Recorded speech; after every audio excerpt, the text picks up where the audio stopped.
The moment Vincent's fist connected, Elena heard her nose crack. She didn't scream. She'd learned not to scream. Now she stood behind a gas station register at 2 a.m., stuffing bloody napkins into her pocket, smiling at customers who looked right through her. 3 years of this. 3 years of I'm sorry and never again and bruises hidden under cheap makeup. She thought this was her life now. She thought no one would ever see the truth. Then the glass doors slid open. 3 Hell's Angels walked in, and the biggest one looked at her face and said 5 words that changed everything. Who did this to you? Subscribe and tell us your city below. Elena's hands wouldn't stop shaking. Blood seeped through the napkin she'd pressed against her nose. The fluorescent lights buzzed overhead. The clock read 2:47 a.m. 20 minutes ago, Vincent had slammed her face into the kitchen table. She'd forgotten to buy milk. That was her crime, forgetting milk. Now she stood behind this register scanning groceries for strangers who didn't see her, who never saw her. Paper or plastic, her voice came out broken. The customer didn't notice. Nobody ever noticed. The glass doors slid open. Elena's heart stopped. 3 figures walked in. Leather vests, heavy boots, patches she recognized from whispered warnings around town. Hell's Angels. The biggest one moved first. Tall, gray beard trimmed neat, eyes that had seen things most people only read about in newspapers. His vest said Stone across the chest, VP on the shoulder. Behind him came a woman, short dark hair, tattooed arms, a face that said she'd survived things Elena couldn't imagine. Her patch red nails. The third was younger, lean, watchful. Decker. Elena's instinct screamed at her to run, to hide, to become invisible like she'd learned to do around Vincent. But her legs wouldn't move. Stone approached the counter. His boots were heavy against the tile. Each step echoed through the empty store. He stopped 3 feet away. His eyes moved slowly, deliberately, from her trembling hands to the bloody napkin, to the purple bruise blooming beneath her left eye. Who did this to you? 5 words. That's all it took.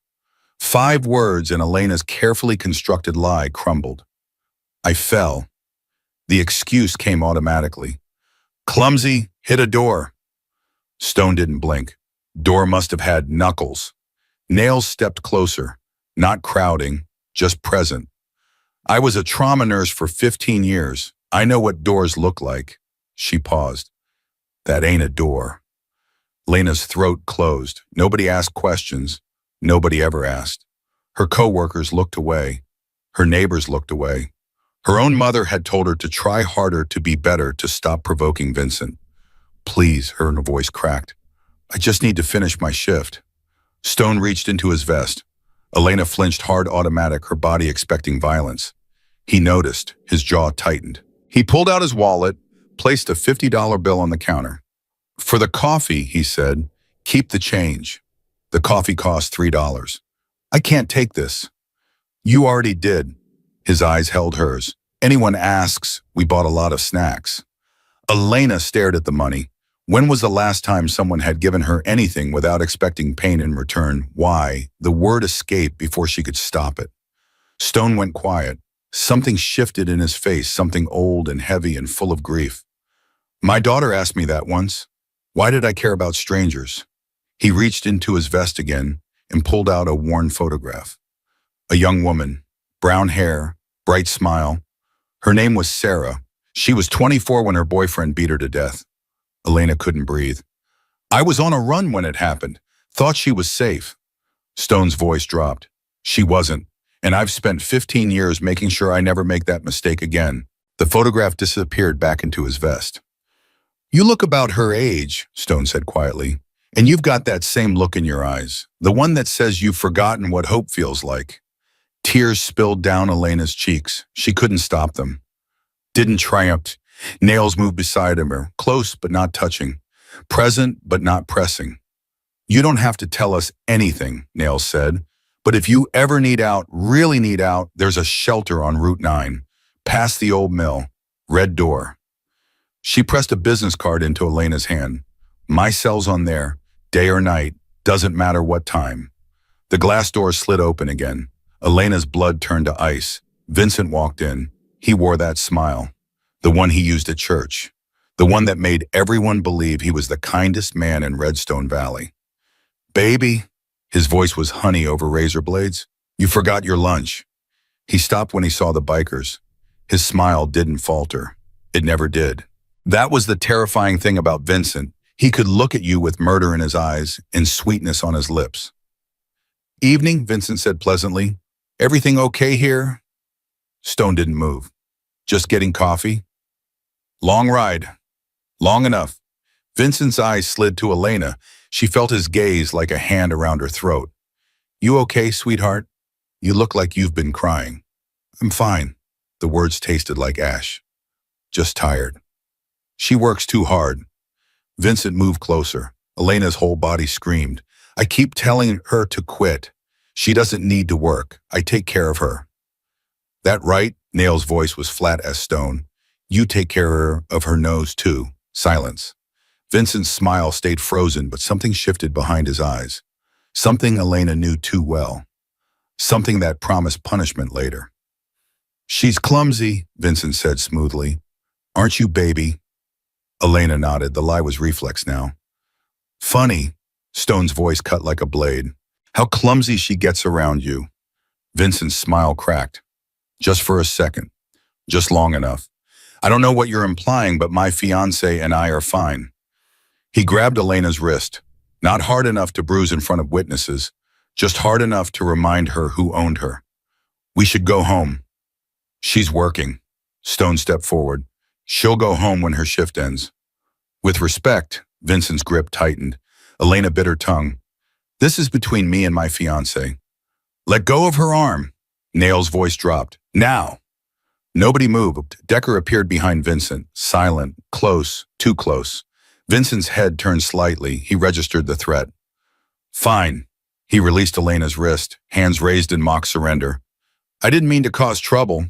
He placed a brown paper bag on the counter. Elena knew what was inside a sandwich made exactly the way she liked it. Vincent always did things like that. Small kindnesses that made her question her own reality. I'll see you at home. He leaned in to kiss her cheek. Elena flinched. She couldn't help it. 3 years of training couldn't override the body's memory of pain. Vincent noticed. His jaw tightened. Then he smiled at the bikers and walked out. Elena's knees buckled. Easy. Nails caught her. Breathe. When I get home, he's going to... Elena couldn't finish. Her whole body shook. You don't have to go home. Stone crouched to meet her eyes. You don't ever have to go back. I don't have anywhere else. Route 9, past the old mill. Red door. Stone's voice was iron. We've got people there. Nobody gets through us. He'll find me. He always finds me. Then let him try. Stone stood. Let him try to get through 30 Hell's Angels who've been waiting their whole lives to meet men like him. Elena clutched Nail's card like a lifeline. I'm scared. Good. Nails squeezed her shoulder. Scared means you're smart, but scared doesn't mean trapped. The bikers stayed. They parked at the edge of the lot and waited. Stone read a paperback under the flickering lights. Nails checked her phone. Decker walked patrol like he'd never learned how to stop. At 5:45, Elena's relief arrived. Gary, middle-aged, didn't ask questions, never did. Rough night. He glanced at her face. Door. Uh-huh. Elena clocked out, grabbed her bag, walked outside on legs that didn't feel like her own. Stone met her at the door. You got a car? She shook her head. I walk. Not tonight. He gestured toward a pickup truck. Nails will drive you, wherever you want to go. Elena hesitated.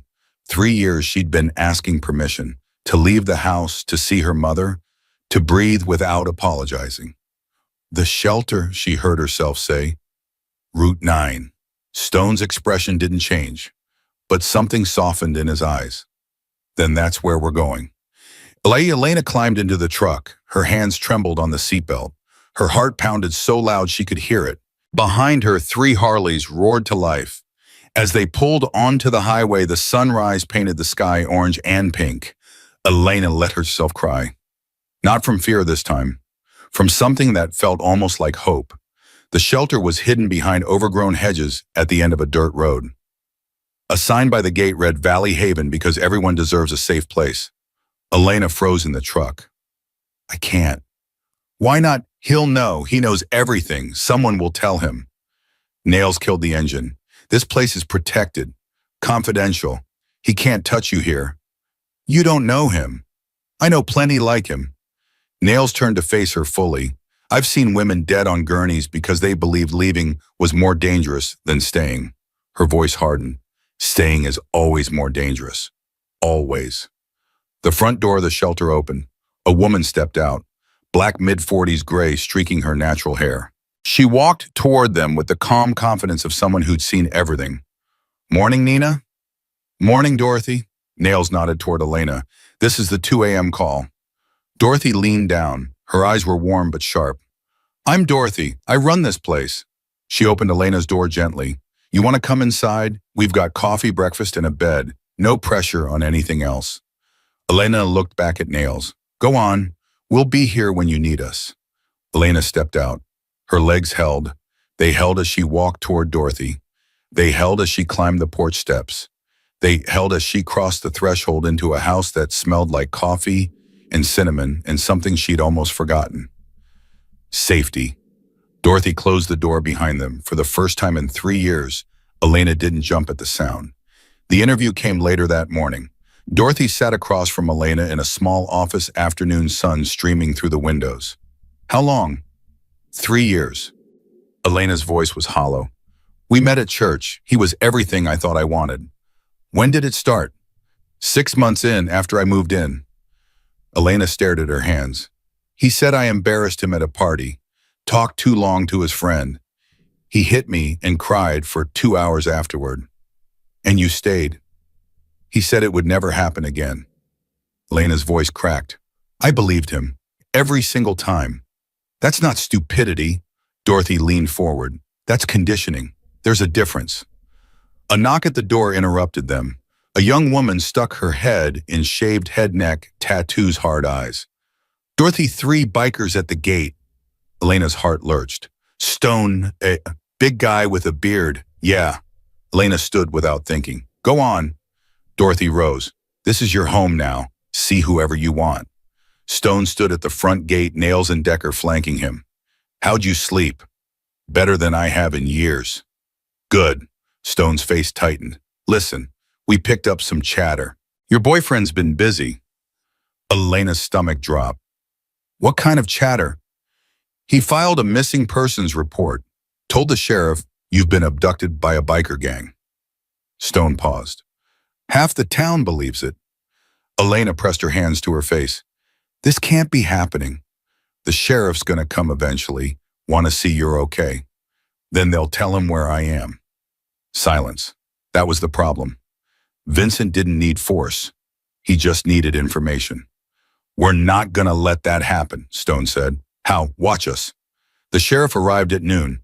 Deputy Rosa Delgado stepped out of her cruiser, young, sharp-eyed hand resting on her belt. I'm here about a missing persons report. Elena Marsh. Dorothy stepped forward. She's here voluntarily. I need to hear that from her. Elena walked to them on shaking legs. I'm Elena Marsh. I'm here because I want to be. Rosa studied her. The bruises, the broken nose, the posture of a woman used to making herself small. Can we speak privately? They walked to the edge of the property. I need you to be honest with me, Rosa said. Is someone forcing you to stay here? No. Did someone hurt you? Elena's composure cracked. My fiancé. He broke my nose 3 days ago. He's broken my ribs twice. He controls everything, my money, my phone, my life. Her voice broke. I reported him 3 times. Deputy Mills told me to work on my marriage. Rosa's jaw tightened. Mills isn't here anymore. She reached into her pocket and pulled out a business card. This is my direct line. If he comes near you, call. Day or night. Elena stared at the card. Another lifeline. Why do you care? Rosa's professional mask slipped. Because my mother asked that question once, and nobody answered. She walked back to her cruiser. For the record, you're not missing. But Elena, Rosa paused. Men like him don't give up. Be careful. Vincent struck that afternoon. Not with fists, with words. Elena's phone exploded. Facebook, Instagram, messages flooding in. Is it true you're doing drugs? I heard you joined a gang. Vincent is devastated. How could you do this? And then Vincent's post. Their engagement photo, a tear-stained caption about his missing fiancée and the dangerous criminals who'd taken her. Comments flooded in, prayers for Vincent, condemnation for Elena. She dropped the phone. Ruth, an older woman with silver hair, picked it up and turned it off. Don't read that trash. But everyone believes him. Everyone doesn't matter. Ruth gripped her hand. The people in this room do. We see the truth. Elena's phone buzzed again. She didn't touch it. Her mother still hadn't called. Dorothy convened an emergency meeting that evening. Vincent's campaign will escalate. That's what abusers do when they lose control. What can we do? Elena asked. Document everything. Build a record. Dorothy's eyes hardened. And we lean on our allies. Nails appeared at the doorway. Men like him don't forget. They obsess. The only way out is through. Through what? Through the fire. You burn down his lies until nothing's left but truth. Elena stared at her. You've been where I am. 20 years ago, my husband was a firefighter, community hero. Nail's voice dropped. Nobody believed me either. What happened? I ran, changed my name, found the angels. Nails paused, found family. Elena sat on the back porch that night, watching darkness fall. Stone sat beside her. I saw the post, he said, his Facebook thing. Everyone believes him. Not everyone. There were comments buried fast from people who'd seen signs, who'd felt something was off. Stone turned to face her. You're not alone, Elena. You've never been alone. My mom didn't call. My daughter said the same thing about me. Stone's voice cracked. She thought I'd abandoned her. I hadn't. I just didn't want to see. What made you see her funeral? The word hung between them. I'm sorry, Elena whispered. Me too, every day for 15 years. Elena reached out and touched his arm. Thank you for seeing me. Stone didn't smile, but something in him shifted. We're going to get through this, whatever he throws at you. Elena wanted to believe him. She almost did. The phone call came at 2 a.m., unknown number, local area code. Elena answered. Elena, a woman's voice, shaking. This is Meredith Cole, Vincent's sister. Elena's blood froze. Please don't hang up. I saw the news. I saw what you said. Meredith's voice broke. I believe you. Elena couldn't speak. I know what he is. I've always known. He was like that with our mother, with his first girlfriend, with me. A sob. I have recordings from when he called me after you left, drunk, screaming about what he was going to do when he found you. Elena's heart stopped. What did he say? He said he was going to make sure you never talked again. Silence. I saved them, Meredith whispered. The recording is I can give them to you, to the police, to anyone. Why are you doing this? Because I'm tired of being afraid, and because you're the first person who ever got away from him. Elena's hand shook. Can you meet me tomorrow? Somewhere public. Yes, Elena's voice steadied. I'll meet you. She hung up and stared at the ceiling. Vincent's own sister was ready to bring him down. The ground was shifting, and for the first time, Elena felt like she might actually win. Elena woke to the smell of coffee and bacon. For 3 disorienting seconds, she didn't know where she was. The bed was too soft, the room was too quiet. No footsteps pacing outside the door. No radio blasting at 6 a.m. because Vincent liked to remind her that sleep was a privilege he controlled. Then it all came rushing back. The gas station, the bikers, the shelter. She sat up slowly, wincing as her ribs protested. The bruises had deepened overnight, purple bleeding into green, a map of violence written across her body. A soft knock. Elena, you up? Dorothy's voice warm and unhurried. Yeah, Elena's voice cracked from disuse. I'm up. Breakfast in 10, take your time. Elena listened to Dorothy's footsteps fade down the hallway. She looked at the nightstand drawer where she'd hidden her phone. 47 new messages now. She didn't open them. The dining room was small, just a wooden table that seated 8. 3 other women sat eating breakfast. One was young, maybe 19, with a shaved head and tattoos climbing her neck. Another was older than Elena's mother, silver-haired hands wrapped around a coffee mug, like it was the only warm thing she'd touched in years. The third was pregnant, maybe 7 months, staring at her plate like the eggs held answers she couldn't find. Elena froze in the doorway. Sit anywhere you like. Dorothy appeared with a plate. No assigned seats here. Elena chose the chair closest to the exit. Old habits. The pregnant woman looked up. First night's the hardest. I'm sorry. The first night, she had a southern accent soft as cotton. You don't sleep right. You keep waiting for the door to open, for him to find you. Elena's throat tightened. Does it get easier? It gets different. The woman touched her belly. I'm Carla. Elena. I know. Carla almost smiled. Dorothy told us you came in with the angels. That's a first. The young one with the shaved head snorted. Bikers bringing women to a shelter. What's next, wolves guarding sheep? Maya. Dorothy's voice carried warning. I'm just saying. Maya stabbed her eggs. Those guys aren't exactly known for being gentle with women. Elena opened her mouth to defend them, but the older woman spoke first. I don't care if Satan himself drove her here. Her voice was quiet but fierce. She's here. That's what matters. Silence fell over the table. Elena looked at the older woman. Thank you. I'm Ruth. She didn't smile, but her eyes were kind. 32 years I stayed with my husband. 32 years of sorry and never again. Don't waste as much time as I did. The words hit Elena like a physical blow. 32 years. Was that her future decades of broken promises and broken bones?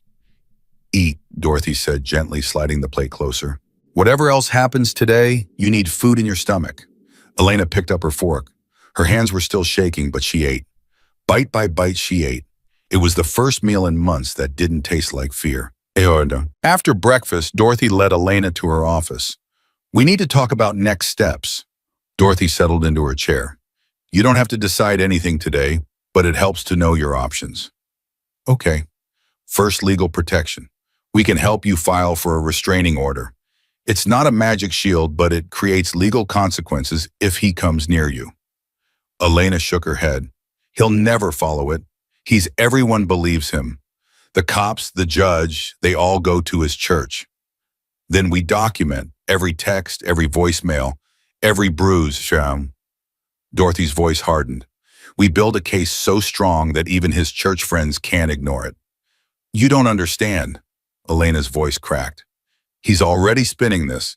He texted me last night, said he's going to tell everyone I'm running with a biker gang, that I'm on drugs, that I've been cheating on him. Let him talk. But, Elena, Dorothy leaned forward, the truth has a way of outlasting lies. It takes longer. It's harder. But it outlasts. Elena wanted to believe her. God, she wanted to believe. What about work? She asked. I need my job. I can't. We'll call your manager together. Explain the situation without details. Most employers are more understanding than you'd think. Not Gary. He doesn't care about anything except clocking in and clocking out. Then we go over Gary's head. The store has an HR department. We contact them. Elena felt the walls closing in. Every path forward seemed blocked. Every solution spawned 3 new problems. Hey, Dorothy's voice softened. One step at a time. That's all anyone can do. One step. A knock interrupted them. Maya stuck her head in. Dorothy, there's someone at the gate. 3 bikers. Lena's heart lurched. Stone? Maya shrugged by shrugged. Big guy with a beard. Yeah, Elena stood without thinking, then stopped. Is it okay if I... This is your home now. Dorothy rose. You can see whoever you want. Dayan. Stone stood at the front gate, Nails and Decker flanking him. He looked different in daylight. Older, more tired, but his eyes were the same, that steady watchfulness that made Elena feel seen without being judged. How'd you sleep? He asked. Better than I have in years. It wasn't entirely true, but it wasn't entirely a lie either. Good. Stone shifted his weight. Listen, we picked up some chatter this morning. Your boyfriend's been busy. Elena's stomach dropped. What kind of chatter? He filed a missing persons report. Told the sheriff you've been abducted by a cult. Stone's voice was flat. Said the Hells Angels are holding you against your will. That's insane. Insane cells. Half the town believes it already. Elena pressed her hands to her face. This couldn't be happening. This couldn't be real. The sheriff's going to come here eventually, Nails said. They'll want to see for themselves that you're okay. Then they'll take me back to him. No. Decker's voice was sharp. You're an adult. You can live wherever you want. Nobody can force you to go back. But they'll tell him where I am. Silence. That was the problem. That was always the problem. Vincent didn't need force. He just needed information. He just needed access. He just needed one moment of vulnerability. We're not going to let that happen, Stone said quietly. How can you stop it? You can't be here 24 hours a day. Watch us. Elena stared at him. Why do you care so much about a stranger? Stone was quiet for a long moment. Then he pulled the worn photograph from his vest again. Sarah, smiling, alive. Because I couldn't save her, he said, but maybe I can save you. The sheriff arrived at noon. Deputy Rosa Delgado stepped out of her cruiser, one hand resting on her belt. She was younger than Elena expected, maybe 35, with sharp eyes and a jaw set like she was used to hard conversations. Dorothy met her at the gate. Deputy, Ms. Harrison. Rosa's tone was professional. I'm here about a missing persons report. Elena Marsh, her fiancé, says she's being held here against her will. She's here voluntarily. I need to hear that from her. Dorothy didn't move. And she'll need to not be pressured or intimidated. I'm not here to intimidate anyone. Rosa's voice softened slightly. I'm here to make sure she's safe. Elena stepped forward. Her heart hammered in her chest, but she forced her voice steady. I'm Elena Marsh. I'm here because I want to be. Rosa studied her. The bruises, the broken nose poorly covered with makeup. The way she held herself, shoulders hunched. Eyes watchful, the posture of a woman used to making herself small. Ma'am, can we speak privately? Elena looked at Dorothy, who nodded slightly. Okay. They walked to the edge of the property, out of earshot but still visible. I'm going to ask you some questions, Rosa said, her voice low. And I need you to be honest with me. Is someone forcing you to stay here? No. Is someone preventing you from leaving? No. Did someone hurt you? Those bruises? Elena's composure cracked. My fiancé, he broke my nose 3 days ago. He's broken my ribs twice. He controls my money, my phone, my schedule. He tells everyone I'm crazy and they believe him because he's a youth pastor with a nice smile. Rosa's expression didn't change, but something flickered in her eyes. Why didn't you report this before? Because I did. Elena's voice broke. 3 times. 3 times I walked into the sheriff's office, and 3 times Deputy Mills told me I should talk to my pastor about working on my marriage. Rosa's jaw tightened. Mills isn't here anymore. But Vincent still is, and everyone still believes him. Rosa was quiet for a moment. Then she reached into her pocket and pulled out a business card. This is my direct line, not the station, not dispatch. Me. She pressed it into Elena's hand. If he comes near you, if anyone connected to him comes near you, you call. Day or night. Elena stared at the card. Another lifeline. Another stranger offering help. She whispered, why do you care? Rosa's professional mask slipped for just a second. Because my mother asked that question once, and nobody answered. She walked back to her cruiser, stopped, and turned. For the record, you're not missing. I'll file my report accordingly. But Elena, Rosa's voice hardened. Be careful. Men like him don't give up easy. They get desperate. And desperate is dangerous. The cruiser pulled away. Elena stood clutching 2 business cards now. One from a biker, one from a cop. The world made less sense every day, and somehow that gave her hope. Vincent struck that same afternoon. Not physically, he was too smart for that. He struck where it would hurt most, her reputation. Elena's phone exploded with the notifications. Facebook, Instagram, people she hadn't spoken to in years suddenly messaging, demanding answers.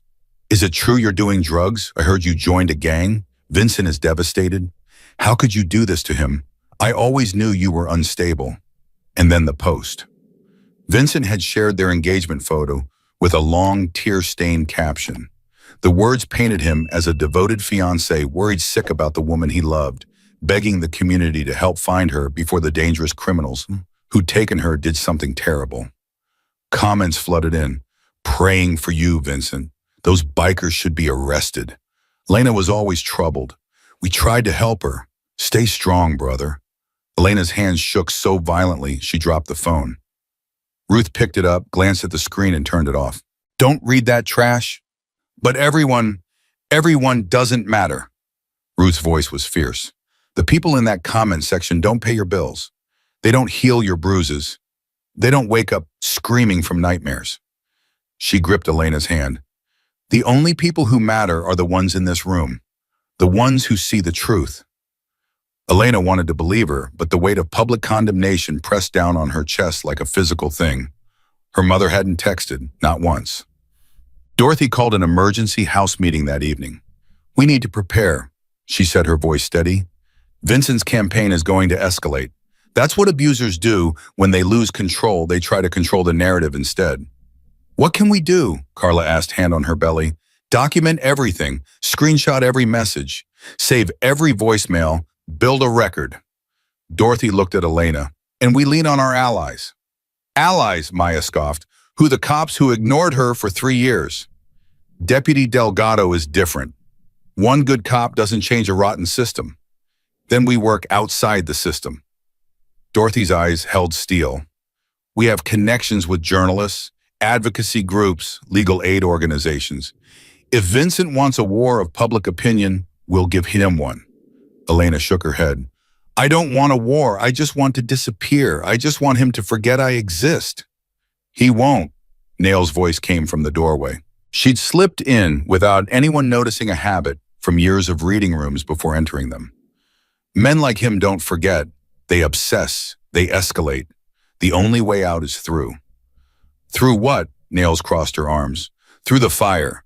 You burn down his lies until nothing's left but truth, and then you stand in the ashes and rebuild.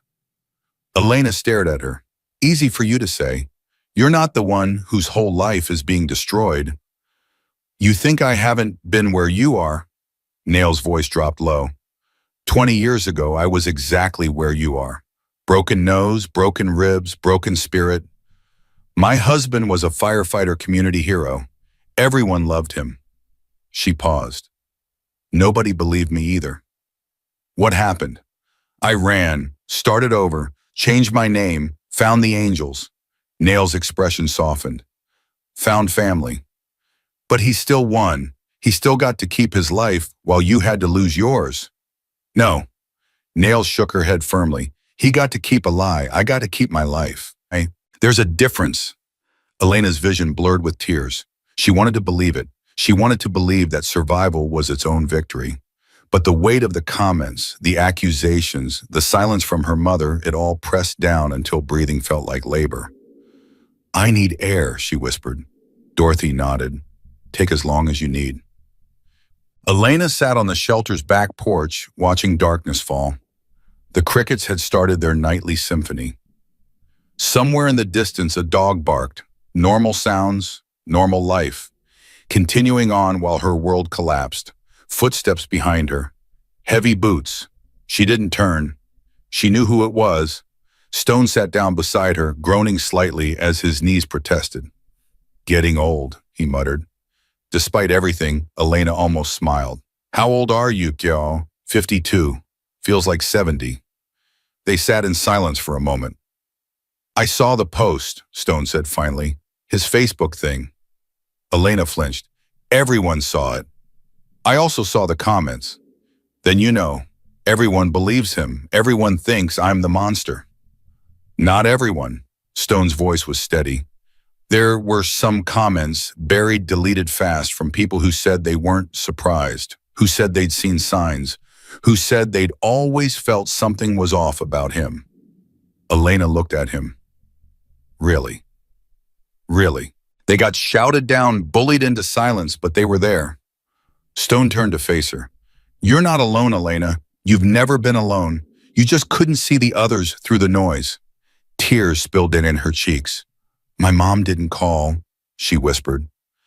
Everyone I know is messaging me to tell me I'm crazy, I'm evil, I'm destroying a good man.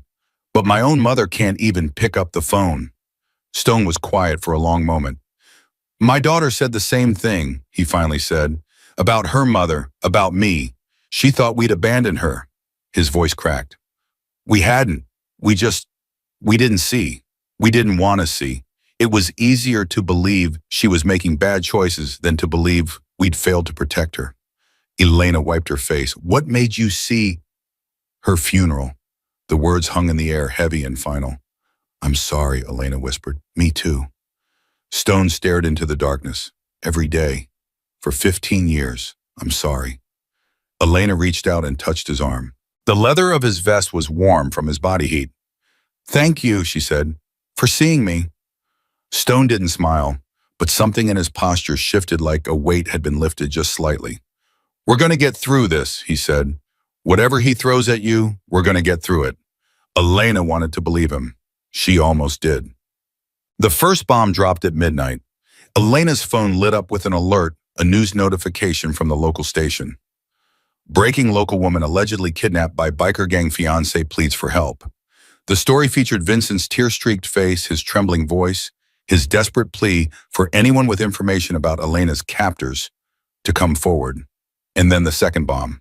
The story quoted an anonymous source who claimed Elena had a history of mental illness, drug abuse, and erratic behavior, that Vincent had spent years trying to help her, that she'd threatened to destroy his reputation if he ever left her. Elena stared at the screen, her whole body numb. It was all lies, every word, but it was on television now. It was real. Carla burst into her room without knocking. "Elena, you need to see this." "I'm seeing it." "No, not that. Come to the living room." Elena followed on shaking legs. The other women were gathered around the TV watching the late news. But the screen wasn't showing Vincent's tearful face anymore. It was showing Stone. He stood in front of the Hells Angels clubhouse, a dozen bikers behind him facing a cluster of reporters. "You want a statement?" Stone's voice was ice. "Here's your statement. Elena Marsh is a survivor of domestic violence. She came to us for help because your system failed her. The police failed her. Her community failed her. We didn't kidnap anyone. We gave her a ride to a shelter when the man you're calling a victim broke her ribs." Reporters shouted questions. Stone raised his hand for silence. "Vincent Cole is a predator wearing a pastor's smile. He's been beating that woman for 3 years, and everyone looked the other way because he knows how to shake hands and quote scripture." Stone's eyes burned into the camera. "You want the truth? Start by asking why she's afraid to go home. Start by asking why she flinches at loud noises. Start by asking why she knows the exact pressure it takes to break a human nose." Elena couldn't breathe. He was doing this, for her, in front of the whole town. "The Hells Angels don't hide from the truth," Stone continued. "We don't run from it, and we don't stand by while good people get destroyed by bad men." He paused. "If Vincent Cole wants to find Elena, he can come find us first. We'll be waiting." The feed cut to commercial. The room was silent. Dorothy turned to Elena, eyes shining. "That," she said quietly, "is what allies look like." Elena sank into a chair, overwhelmed. Bikers, outlaws, criminals. And they were the first people in 3 years to publicly stand up for her. The world had stopped making sense entirely. And somehow, that was the most hopeful thing she'd ever felt. The phone rang at 2 a.m. Elena grabbed it, expecting more hate. But the number was unknown. Local area code. She answered before she could think better of it. "Elena," a woman's voice, shaking. "This is Meredith Cole, Vincent's sister." Elena's blood turned to ice. "Please don't hang up." Meredith rushed on. "I saw the news. I saw the bikers, and I saw what you said, and Her voice broke. "I believe you." Elena couldn't speak. "I know what he is," Meredith whispered. "I've always known. He was like that with our mother, with his first girlfriend, with me when we were kids." A sob. "I'm so sorry. I should have warned you. I should have said something. But I was scared. I'm still scared." Elena's paralysis broke. "Meredith, where are you?" "At home. But I have recordings from when he called me after you left. He was drunk. He said things, terrible things, about what he was going to do when he found you." Her voice dropped even lower. He said he was going to make sure you never talked again. Elena's heart stopped. I saved them, Meredith said. The recordings. I can give them to you. To the police, to anyone. Why are you doing this? Silence. Then very quietly, because I'm tired of being afraid. And because you're the first person who ever got away from him. Elena's hand shook so hard she almost dropped the phone. Can you meet me? Meredith asked. Tomorrow. Somewhere public. I'll bring everything. Elena looked at the dark window at the night beyond. Somewhere out there, Vincent was plotting, planning, preparing, but somewhere out there, his own sister was ready to bring him down. Yes, Elena said, I'll meet you. She hung up and stared at the ceiling. The ground was shifting beneath her feet. Everything she thought she knew was changing. And for the first time, she felt like she might actually win. The next morning, Elena told Dorothy about the call. Dorothy listened without interrupting, her face unreadable. It could be a trap, she said finally. I know. He could be using his sister to get to you. I know that too. Dorothy was quiet for a long moment. What do you want to do? Elena took a deep breath. I want to meet her, but not alone. Dorothy nodded slowly. I'll call Stone. An hour later, a plan was in place. The meeting would happen at a diner on Main Street, crowded, visible, safe. Nails would pose as a customer at a nearby booth. Decker would watch the parking lot. Stone would be parked across the street with Deputy Rosa on speed dial. Elena felt like she was preparing for war. Maybe she was. Meredith Cole was already at the diner when Elena arrived. She looked nothing like Vincent, small, mousy, with anxious eyes that darted to every movement. Her hands clutched a large purse like it was the only thing keeping her anchored to earth. Elena slid into the booth across from her. Thank you for coming, Meredith whispered. Thank you for calling. Meredith glanced around nervously. He doesn't know I'm here. He thinks I'm at work. It's okay. We're safe. Are we? Meredith's laugh was hollow. You don't know him like I do. He finds out everything. He always has. Elena leaned forward. Then let's make sure he finds out who you really are. Let's make sure he sees it on the news. Meredith's eyes widened. You want me to go public? I want you to choose. Whatever you decide, I'll support it. But if you're ready, if you really want to bring him down, then yes, go public. Meredith was trembling. He'll destroy me. He'll try, but he's already destroying me. The only difference is I'm not alone anymore. Elena reached across the table and took Meredith's hand. You don't have to be alone either. Meredith stared at their joined hands. Tears spilled down her cheeks. I have the recordings in my purse, she whispered. 3 hours of him drunk screaming about what he's going to do to you. Admitting he broke your nose. Saying, she swallowed, saying he'd kill you before he let you leave. Lena's heart pounded. This was it. This was everything. Can I listen? Meredith pulled out her phone with shaking hands. She opened an audio file and pressed play. Vincent's voice filled the space between them, slurred, vicious, unrecognizable, as the charming pastor the town adored. That bitch thinks she can run from me. I'll find her. I'll drag her back by her hair. And this time I won't stop at her nose. Elena's stomach turned. She's mine. Mine. Nobody else's. And if I can't have her, nobody will. The recording kept playing, but Elena had heard enough. She looked at Meredith with new eyes. You're brave, she said, braver than you know. I'm terrified. That's what brave means. Elena squeezed her hand. Doing the right thing when you're terrified. Meredith wiped her eyes. What do we do now? Now we call a reporter. Elena pulled out the card Deputy Rosa had given her. And then we call the police. Meredith nodded slowly, something shifting in her expression. Fear was still there, it probably always would be. But beneath it, for the first time, Elena saw something else. Resolve. They made the calls from the back of Stone's truck parked in an alley behind the diner. Deputy Rosa arrived first, face grim, as she listened to the recordings. This is enough for an arrest, she said when it finished. Terroristic threats, possible evidence of assault. Will it stick? Elena asked. In any other case, yes. Rosa's jaw tightened. But he has powerful friends. We need more than just recordings from his sister. We need corroboration, other witnesses, physical evidence. What about my medical records? I went to the ER twice. The doctors had to know. Hospitals are required to document suspected abuse. If they did their job, it's there. Rosa was already dialing. I'll get a warrant for the records. You focus on finding anyone else who saw something. Elena's mind raced. Co-workers at the gas station, neighbors who heard shouting, the elderly woman who lived upstairs and always gave Elena sad looks in the hallway. They were out there. The witnesses. She just hadn't been looking before. I'll help, Meredith said quietly. I know people who've seen things, old friends of Vincent's who pulled away. Girlfriends before you. Elena stared at her. There were others, at least two, one in college, one from his first church job. Meredith's voice was hollow. I thought I was the only one who knew, but now I think we all knew. We just didn't want to see. Stone had been silent through all of this, leaning against his bike, watching. Now he spoke. Then it's time to see.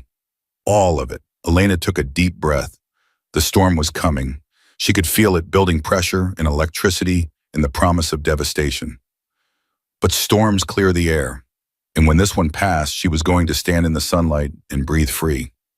The warrant came through at 4 p.m. Deputy Rosa called Elena personally, voice tight with controlled excitement. We got the hospital records. Elena, you need to hear this. Elena gripped the phone harder.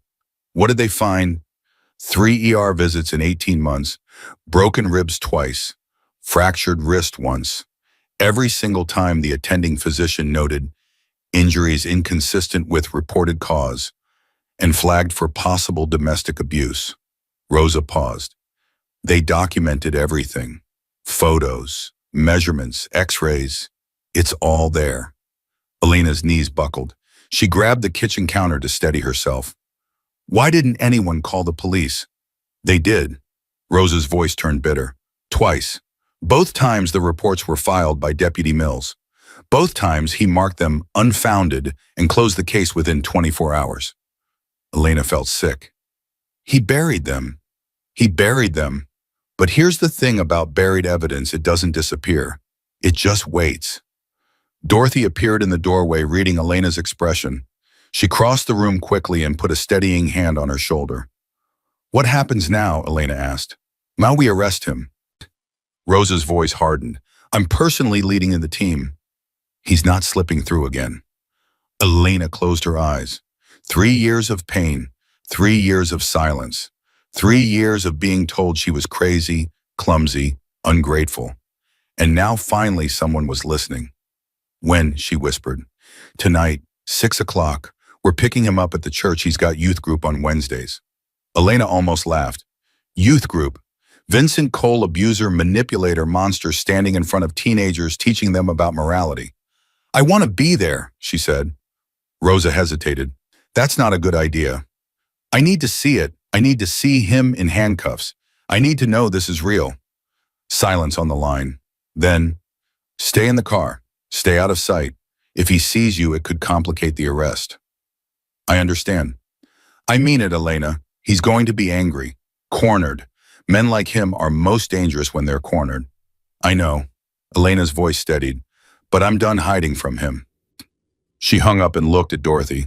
It's happening, she said. They're arresting him tonight. Dorothy pulled her into a hug, the first real embrace Elena had allowed herself in years. You did this, Dorothy said fiercely. You and Meredith, you brought him down. Elena shook her head. We all did. Stone, Nails, you, everyone who believed me when nobody else would.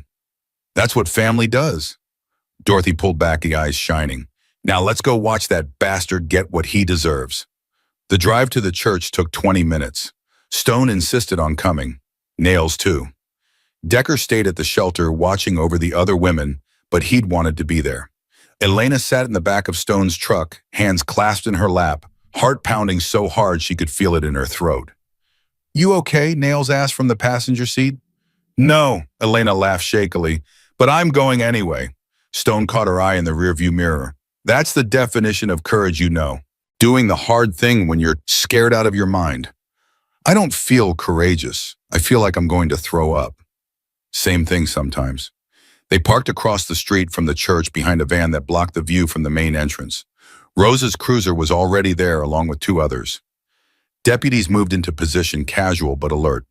Elena watched the church doors. Inside, Vincent was probably smiling. laughing with teenagers, playing the role of beloved youth pastor. In 10 minutes, everything would change. There he is, Nail said quietly. The church doors open. Vincent walked out, surrounded by a group of teenagers, all of them laughing at something he'd said. He looked exactly the same, clean-shaven, well-dressed, that charming smile that had fooled everyone for so long. Elena's stomach turned. Rosa approached him, calmly, badge visible on her belt. Vincent Cole. Vincent's smile flickered, but he recovered quickly. Deputy Delgado. What can I do for you? You're under arrest for assault, terroristic threats, and domestic violence. Rosa's voice carried across the parking lot. Turn around and put your hands behind your back. The teenagers scattered, confused and frightened. Parents emerged from cars, phones already recording. Vincent didn't move. This is a mistake. My fiancée is mentally ill. She's been making up stories. Turn around, hands behind your back, now. I'm a pastor. I'm a respected member of this community. You can't just, I can and I am. Rosa stepped closer. You have the right to remain silent. I suggest you use it. Vincent's mask slipped. Just for a second. Elena saw it, the rage, the hatred, the violence that had been hiding behind that smile for years. Then he turned and saw her. Their eyes met across the parking lot. Elena didn't look away. For the first time in 3 years, she didn't flinch. She didn't shrink. She stared right back at the man who had broken her, and she let him see that she was still standing. Vincent lunged. He didn't make it 2 steps before Rosa had him on the ground, knee in his back, cuffs clicking shut around his wrists. Elena, Vincent screamed. Elena, please, I love you. I'm sorry. Don't do this. Please don't do this.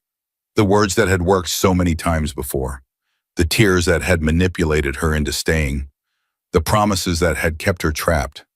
They meant nothing now. Get him up, Rosa ordered. 2 deputies hauled Vincent to his feet. His face was red, streaked with tears, but his eyes were pure rage. You're going to regret this, he hissed at Elena. You're going to pay for this. I'll destroy you. I'll destroy everyone who helped you. That's enough. Rosa shoved him toward the cruiser. Anything else you want to confess while you're at it? This isn't over. Vincent's voice rose to a scream. Elena, this isn't over. I'll find you. I'll always find you. The cruiser door slammed shut. Elena watched the car pull away. Vincent's face pressed against the window, mouth still moving, still screaming threats she could no longer hear. Her legs gave out. Stone caught her before she hit the ground. Easy, he said. I've got you. Elena pressed her face into his leather vest and sobbed. 3 years of fear, 3 years of pain, 3 years of silence, all of it pouring out in the parking lot of a church where her abuser had played the saint. It's over, Nails said softly, rubbing her back. It's really over. But even as she said it, Elena knew it wasn't true. Vincent was in custody. The arrest was real. But the look in his eyes, that cold, calculating rage, told her this was far from finished. Men like Vincent didn't accept defeat. They plotted revenge. The next morning, Elena woke to chaos. Her phone was exploding. News vans had descended on Redstone Valley. Vincent's arrest was the lead story on every local station, and it was spreading beyond the state.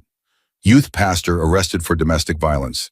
Hell's Angels help abused victim escape. Small-town hero or hidden monster. The headlines were everywhere. Dorothy knocked on Elena's door at 7 a.m. You need to see this. Elena followed her to the living room where the other women were gathered around the TV. A morning news anchor was interviewing Vincent's lawyer, a slick man in an expensive suit who spoke with practiced outrage. My client is the victim of a coordinated smear campaign, the lawyer said. Elena Marsh has a documented history of mental instability. She's aligned herself with a criminal motorcycle gang, and now she's using the media to destroy an innocent man. Elena's blood ran cold. The so-called evidence against Mr. Cole consists entirely of hearsay from his estranged sister and medical records that prove nothing except that Ms. Marsh is clumsy and prone to accidents. That's not true. Elena's voice cracked. The doctors documented abuse. They took photos. He's spinning it. Ruth's voice was grim. That's what they do. They spin. The interview continued. Furthermore, we have evidence that Ms. Marsh was in a romantic relationship with one of the bikers who allegedly rescued her. This wasn't an escape, it was an elopement disguised as victimhood. Elena felt like she'd been punched. That's insane, she breathed. I never stone and I aren't. That's completely made up. Maya snorted. Since when does truth matter to these people? The anchor asked a follow-up question. Are you saying the Hells Angels are somehow involved in a conspiracy against your client? I'm saying that a vulnerable, mentally unstable woman was manipulated by dangerous criminals for their own purposes. The lawyer's smile was reptilian. And I'm saying that when all the facts come out, Vincent Cole will be exonerated, and the people who orchestrated this witch hunt will face legal consequences. The TV clicked off. Dorothy stood with the remote in her hand, jaw set. Don't believe a word of that, she said firmly. They're desperate. Desperate people lie. But people are watching. Elena's voice shook. People believe him. They always believe him. Not everyone, Dorothy sat down beside her. The people who matter know the truth, and the truth has evidence. His lies don't. Nails walked in, phone pressed to her ear. She listened for a moment, then hung up. That was Stone, the lawyer's making the rounds. Good morning, America, CNN, anyone who'll listen. He's trying to win in the court of public opinion before the case ever goes to trial. Can he do that? Carla asked. He can try, May. Nails' expression was hard. But we can play that game too. Elena looked up. What do you mean? I mean, we need to tell your story. Not in whispers, not through lawyers, you. Nails met her eyes. On camera, in your own words. Let the world see who you really are. Elena's heart hammered. The thought of going on television, of exposing herself to millions of strangers, made her want to crawl into a hole and disappear. But hiding hadn't saved her before. Maybe speaking would. Who would interview me? She asked. Nails smiled slightly. Funny you should ask. There's a reporter outside. Been waiting since dawn. Says she wants to hear your side. Who? Caroline West. She covers abuse cases. Won a Pulitzer last year for exposing a trafficking ring in Nevada. Nails paused. She's the real deal. Elena looked at Dorothy, at Ruth, at Carla, at Maya, the women who had become her family in the space of a few days. What do you think? She asked. Ruth spoke first.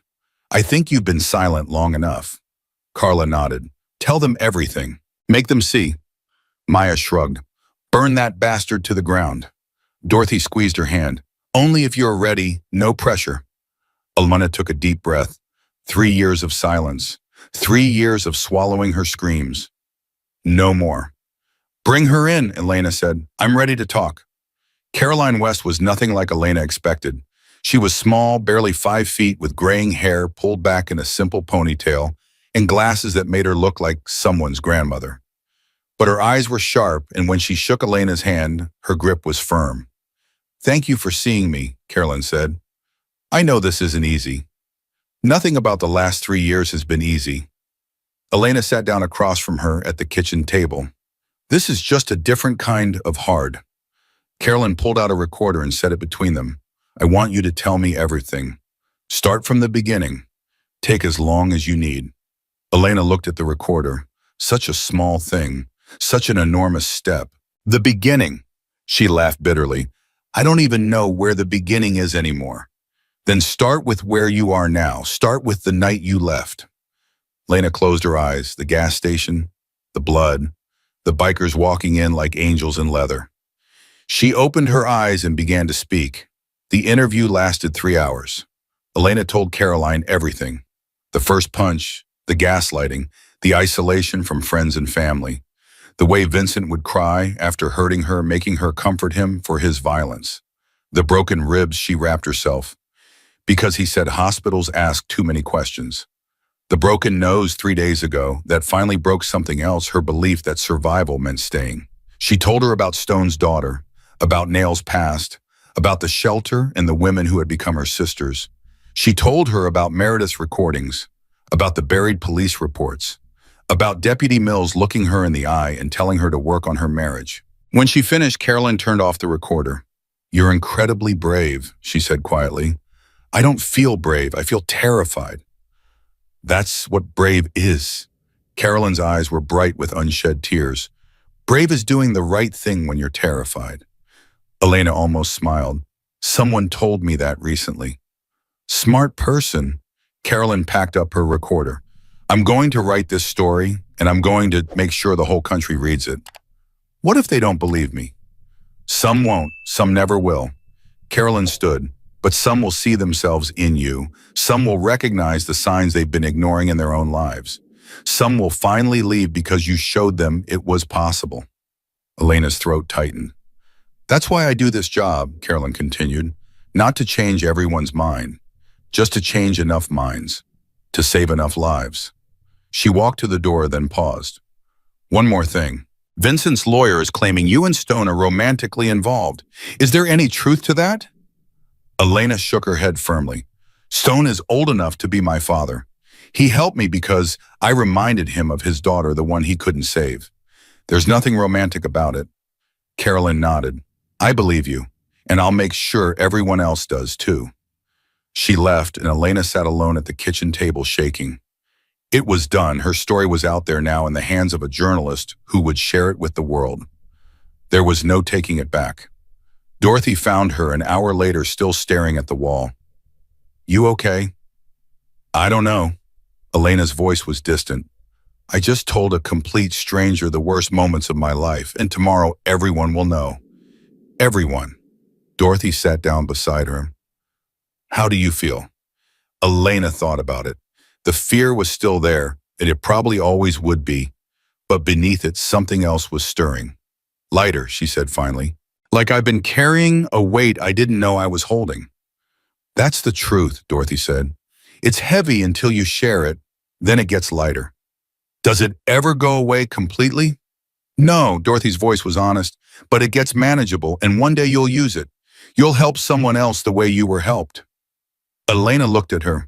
Is that what you did? Is that why you run this shelter? Dorothy was quiet for a long moment. I was you once, she finally said. 25 years ago, different man, same story. She looked at her hands. He almost killed me. Would have if a neighbor hadn't called the police. I spent 6 months in a hospital and 2 years in therapy. I'm so sorry. Don't be. That experience made me who I am. Dorothy met her eyes. It'll make you who you're supposed to be too. You just can't see it yet. The phone rang, shattering the moment. Dorothy answered, listened, and her face went pale. When she gripped the phone harder. How? Elena's heart stopped. What? What is it? Dorothy hung up slowly. Vincent made bail. The words hit Elena like a physical blow. That's impossible. He threatened to kill me. Rosa said his church raised the money, $50,000 in 12 hours. Dorothy's voice was flat. He's out. Elena couldn't breathe. The room was spinning. He was out. He was free. He was coming for her. Elena, listen to me. Dorothy grabbed her shoulders. He has conditions. He can't come within 500 feet of you. He can't contact you. If he violates the order, he goes straight back to jail. He doesn't care about orders. Elena's voice rose to a scream. He doesn't care about rules. He told me he'd kill me, and he meant it. The front door burst open. Stone, Nails, and Decker strode in, faces grim. We heard, Stone said. We're not leaving your side. He'll find me. Elena was hyperventilating. He always finds me. He'll wait until you're gone and We're not going anywhere. Stone's voice cut through her panic. Not today. Not tomorrow. Not until this is finished. How is this ever going to be finished? Stone didn't answer immediately. He looked at Nails, at Decker, at Dorothy. Some silent communication passed between them. We have a safe house, he finally said. Not here. Not in Nevada. Somewhere he'll never find you. I can't run forever. You won't have to. Stone's jaw tightened. Caroline West's story drops tomorrow morning. By the time it goes live, the whole country will be watching. If Vincent makes a move, any move, he'll be doing it in front of millions of witnesses. Elena wanted to believe him. She wanted to trust that public attention would keep her safe. But she knew Vincent. She knew the darkness inside him. He wouldn't stop until she was dead, or he was. Where's this safe house? She asked quietly. Arizona. My sister runs a ranch there. 30 acres, gated property, security cameras on every corner. Stone paused.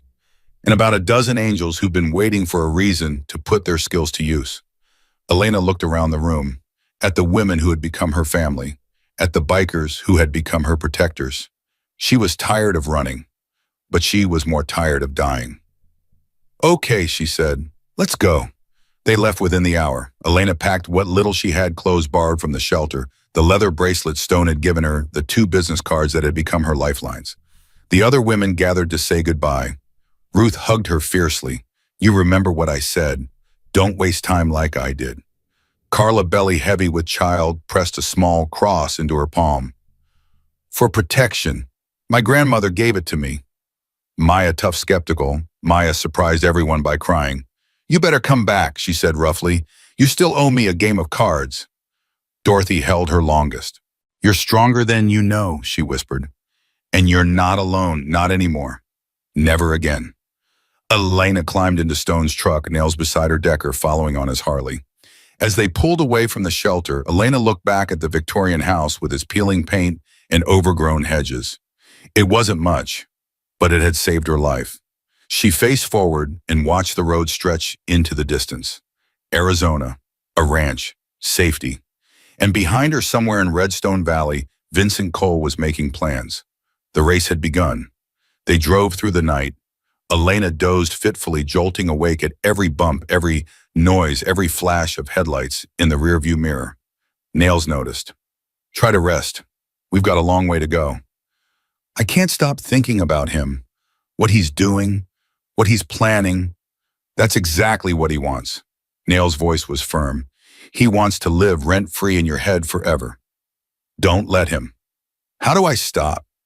"You don't. Not right away." Nails stared out the windshield. "But eventually you replace those thoughts with new ones. Better ones. Ones about the life you're building instead of the life you escaped." Elena considered this. "Is that what you did?" "Eventually. Took years, took therapy, took a lot of angry rides on empty highways." Nails almost smiled. "But yeah, eventually I stopped hearing his voice every time I closed my eyes." "Do you ever think about him now?" "Sometimes. When I meet women like you. When I see the fear in their eyes that used to be in mine." Nails turned to look at her. "But he doesn't control me anymore. And one day Vincent won't control you either." Elena wanted to believe her. She really did. Dawn broke as they crossed the Arizona border. The landscape shifted from desert scrub to red rock formations, dramatic and ancient and somehow comforting. This was a land that had survived for millions of years. Surely it could shelter her for a few weeks. Stone's sister Margaret met them at the gate of her ranch. She was nothing like Stone, small, wiry, with silver hair cropped short and skin weathered by decades of desert sun. But she had the same eyes, that same steady watchfulness. "You must be Elena." Margaret's handshake was firm. "Welcome to Sunstone Ranch. You're safe here." Elena looked around at the sprawling property. Horses in a distant paddock, a main house with a wraparound porch, smaller cabins scattered across the landscape, and everywhere security cameras, their red lights blinking steadily. "Thank you," she managed. "Don't thank me yet. You haven't tried my cooking." Margaret's eyes crinkled with humor. "Come on, let's get you settled." The cabin assigned to Elena was small but cozy, a bed, a bathroom, a small kitchenette. The windows faced east toward the rising sun. "There's a panic button by the bed," Margaret explained. "Press it and 6 very angry bikers will be here in under 2 minutes. Elena almost laughed. "I hope I won't need it." "So do I." Margaret's expression softened. "But it's there, just in case." After she left, Elena sat on the bed and looked at her phone. Carolyn's story would drop in a few hours. By tonight, millions of people would know her name, her face, her story. The thought was terrifying, but it was also strangely freeing. For 3 years, she'd been invisible, unseen, unheard. Now the whole world was about to see her, and this time she wouldn't look away. The story dropped at 8 a.m. Eastern. Within an hour, it was trending nationwide. Survivor speaks inside the escape from a charming abuser, the youth pastor and the bikers, a story of unexpected heroes. Elena Marsh, the face of domestic violence. Survival, Elena watched the coverage from Margaret's living room, surrounded by bikers who had become her family. Carolyn had done exactly what she promised. The story was thorough, unflinching, and devastating to Vincent's narrative.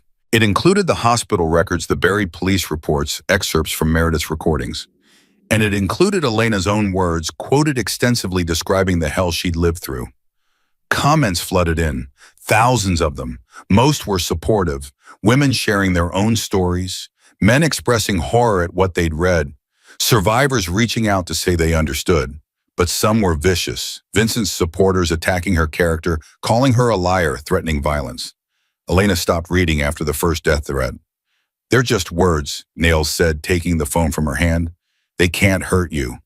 They already are. Then we hurt them back." Stone stood up, but phone pressed to his ear. "Caroline, yeah, she's seeing it. The threats." He listened. "Good. Do it." He hung up. "What's happening?" Elena asked. "Caroline's network is going to air a follow-up segment tonight. Live interview with you if you're willing." Elena's stomach dropped. "Live on television. Millions of viewers. Real-time response to the threats." Stone met her eyes. "It's your choice. But if you want to fight back, this is how." Elena thought about the death threats, the people calling her a liar. Vincent somewhere out there watching all of this, planning his next move. She thought about Ruth, who had wasted 32 years. She thought about Sarah, who had never gotten the chance to tell her story. "I'll do it," Elena said. The interview aired at 9 p.m. Elena sat in Margaret's living room facing a camera that would broadcast her face to the nation. Caroline's voice came through the earpiece, warm and steady. "Just talk to me. Ignore the camera. Pretend it's just us." "Okay." Elena's hands were shaking. "Okay." The red light blinked on, and Elena told her story again. But this time she wasn't just speaking to Caroline. She was speaking to every woman who had ever been hit by someone who claimed to love her. Every woman who had stayed because she believed it would get better. Every woman who had been told she was crazy, clumsy, asking for it. "If you're watching this and you see yourself in me," Elena said, looking directly into the camera, "I want you to know something. You're not alone. You're not crazy, and it's not your fault." Her voice cracked, but she pushed through. "Leaving is the hardest thing you will ever do, but staying is harder. Staying will kill you, maybe not today, maybe not tomorrow, but eventually it will kill who you are, who you were meant to be." Tears streamed down her face. "I almost died. Not from his fists, but from believing his lies. From thinking I deserved what he did to me." She wiped her eyes. "But I got out, and if I can do it, so can you." The interview ended. The camera clicked off. Elena sat in the silence, completely drained. Then her phone buzzed. A text from Deputy Rosa Tern on the news. Channel 7. Elena grabbed the remote with trembling hands. The local news anchor was speaking rapidly, barely contained excitement in her voice. "Breaking news tonight. Vincent Cole, the youth pastor accused of domestic violence, has fled his home in violation of bail conditions. Authorities believe he may be armed and dangerous. If you have any information on his whereabouts, please contact." The screen showed Vincent's face, the charming smile, the kind eyes that hid such darkness. Elena's blood turned to ice. He was running, and she knew exactly where he was running to. "Stone!" Her voice came out as a whisper. "He's coming." Stone was already on his feet, phone pressed to his ear, barking orders. "Lock it down. Every entrance, every camera. Nobody gets in or out without my say-so." Nails grabbed Elena's arm. "We need to move you, now." But Elena shook her head. "No more running." "Elena, I said no." Elena's voice was stronger than she felt. "If he wants to find me, let him find me. But this time I'll be ready." She looked at the bikers assembled around her, at the woman who had become her family, at the life she was finally building. "This ends tonight," she said, "one way or another." And somewhere in the darkness, Vincent Cole was driving toward Arizona, hatred burning in his heart, convinced that if he couldn't have Elena, no one would. The final battle was coming, and Elena Marsh was done being afraid. The first sign came at midnight. Margaret's security system picked up a vehicle on the access road, headlights off, moving slow. Stone grabbed his phone. "Talk to me." "Black pickup," Decker's voice crackled through. "Nevada plates, pulled over about a mile out, engines still running." Lena's heart slammed against her ribs. "It's him." "We don't know that yet." Stone's voice was calm, but his eyes told a different story. "Could be anyone." "It's him." Elena's voice cracked. I know it's him. I can feel it. Nails moved to the window, peering through the blinds. Decker, you got eyes on the driver. Negative, too dark, but he's not moving, just sitting there. The seconds stretched into eternity. Elena counted her heartbeats. 1 mile, 2, 3. He's testing us, Stone said quietly, seeing how we respond, mapping our defenses. Then let's show him. Margaret appeared from the back room, a shotgun cradled in her arms. I've run off coyotes bigger than him. Margaret, this is my land. Her voice was steel. Nobody threatens my family on my land. Elena stared at her. Family. Margaret had known her for less than 12 hours, and already she was calling her family. Stone's phone buzzed. He answered, listened, and his expression hardened. Trucks moving, heading back toward the highway. Relief flooded through Elena, but it was short-lived. He'll be back, she said. He was just scouting. Probably. Stone holstered his phone, which means we need to be ready. How do you get ready for someone who wants you dead? Stone looked at her for a long moment. Then he said something she didn't expect. You stop being the prey. You become the hunter.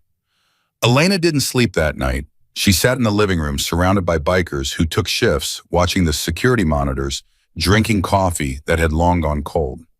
At 3 a.m. her phone buzzed. Unknown number. Local area code. She answered before she could think better of it. Silence on the other end, then breathing.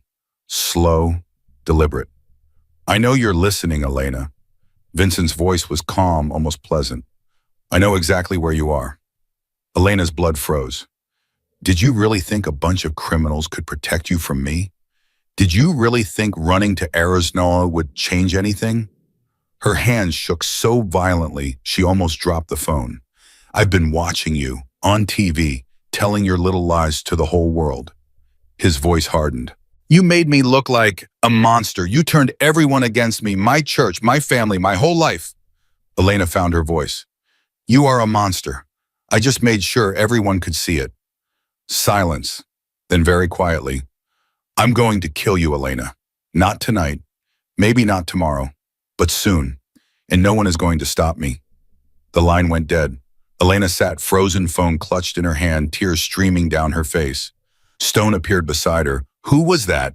She couldn't speak. She just showed him the call log. Unknown number, 47 seconds. Stone's jaw tightened. Did he say where he is? Elena shook her head. Just that he knows where I am. That he's going to kill me. He's trying to scare you. It's working. Stone crouched down to meet her eyes. Listen to me. He's desperate. Desperate men make mistakes. And when he makes his, we'll be ready. What if he doesn't make a mistake? What if he will? Stone's voice was absolute. They always do.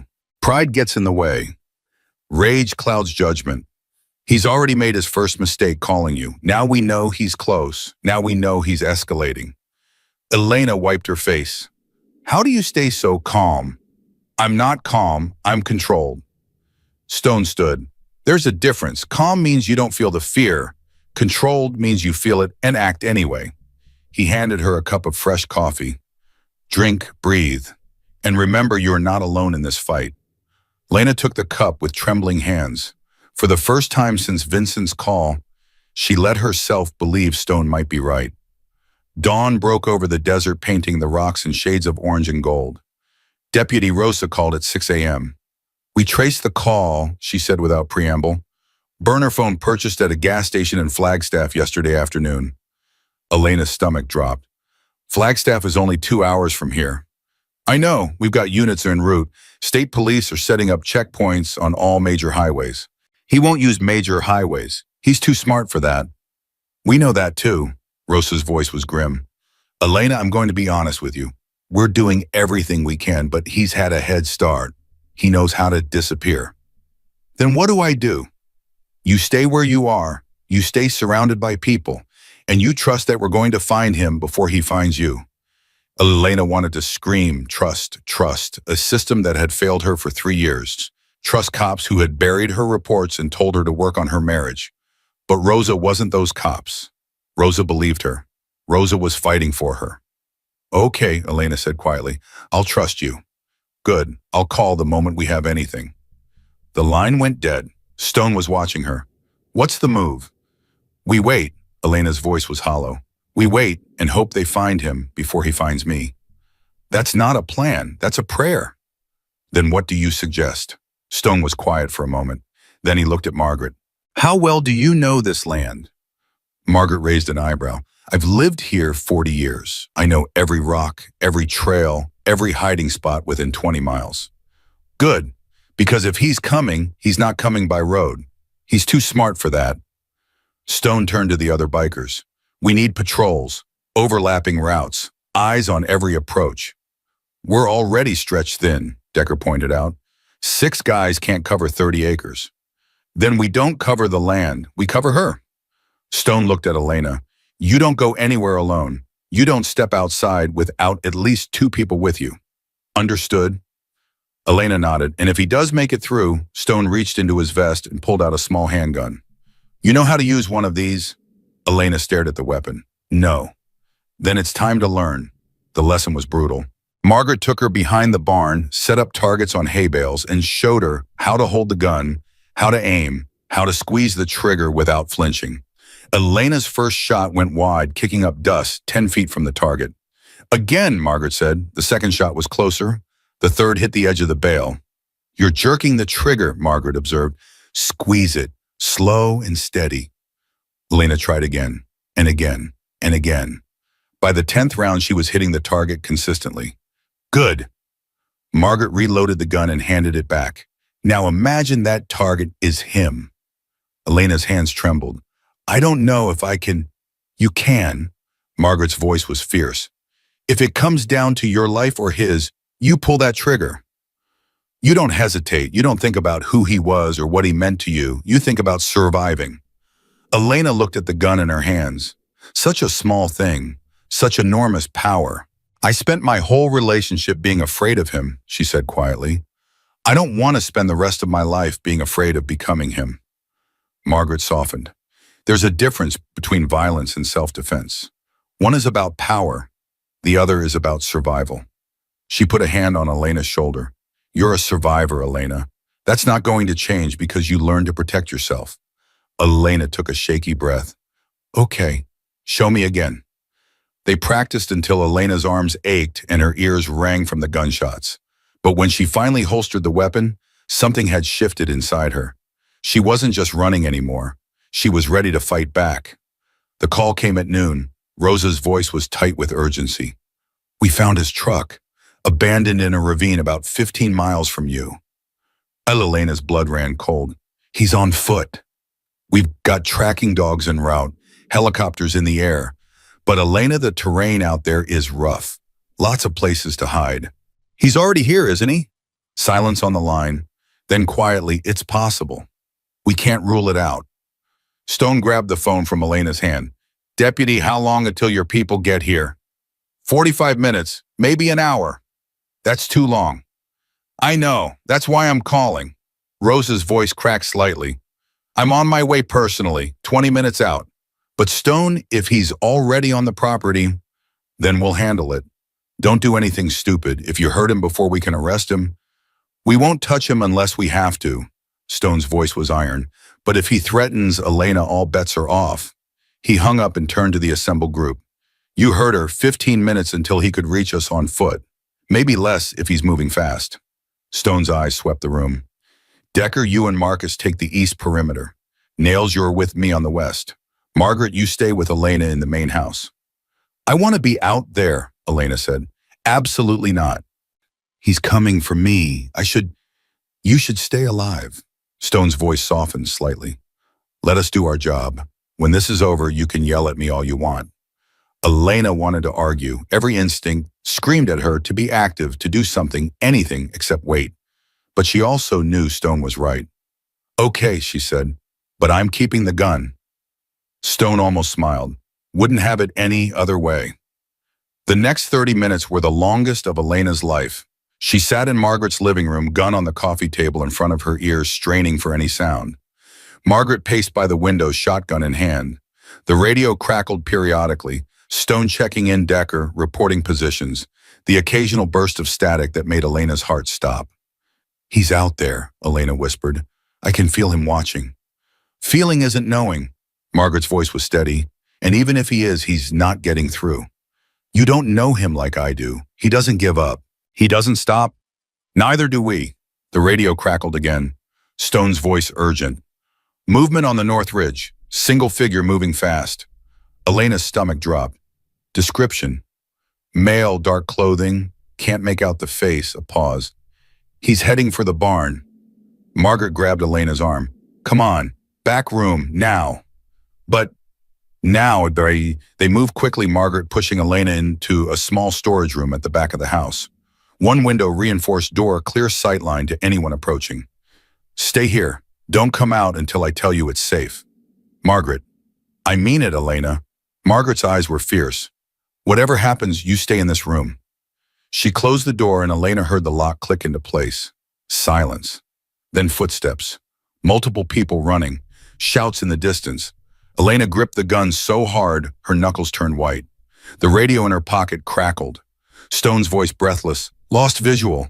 He went into the barn and didn't come out the other side. He's hiding, Decker responded. Want me to flush him out? Negative! Wait for backup. If he's armed, a gunshot split the air. Elena screamed, more shots, shouting. The sound of breaking glass, then silence.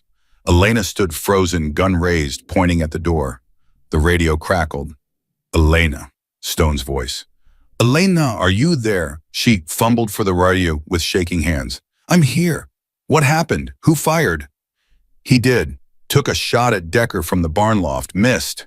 Is Decker okay? He's fine, but Vincent's pinned down. He can't go anywhere without us seeing him. Elena's legs gave out.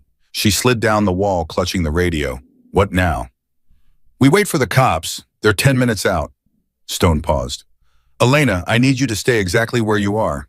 He's got a clear view of the main house from that loft. If you step outside, I understand. I'm not moving. Good. Just breathe. This is almost over. Almost over. Elena wanted to believe it, but something felt wrong. Vincent was many things, but stupid wasn't one of them. He wouldn't have trapped himself unless he had a plan. Stone, she said into the radio, he's not pinned down. He wants you to think he is. What? Think about it. He had a clear shot at Decker, and he missed. Vincent was a marksman in college. He doesn't miss. Silence on the line. Then, son of a... The window behind Elena exploded inward. She screamed, throwing herself to the floors as glass rained down around her. The gun flew from her hands, skittering across the concrete. A figure dropped through the window. Dark clothing, wild eyes. Vincent. Hello, sweetheart. His voice was terrifyingly calm. Miss me. Elena scrambled for the gun, but Vincent was faster. He kicked it away and grabbed her by the hair, dragging her upright. Did you really think a bunch of bikers could protect you? He pressed something cold against her temple. Another gun. Did you really think you could escape me?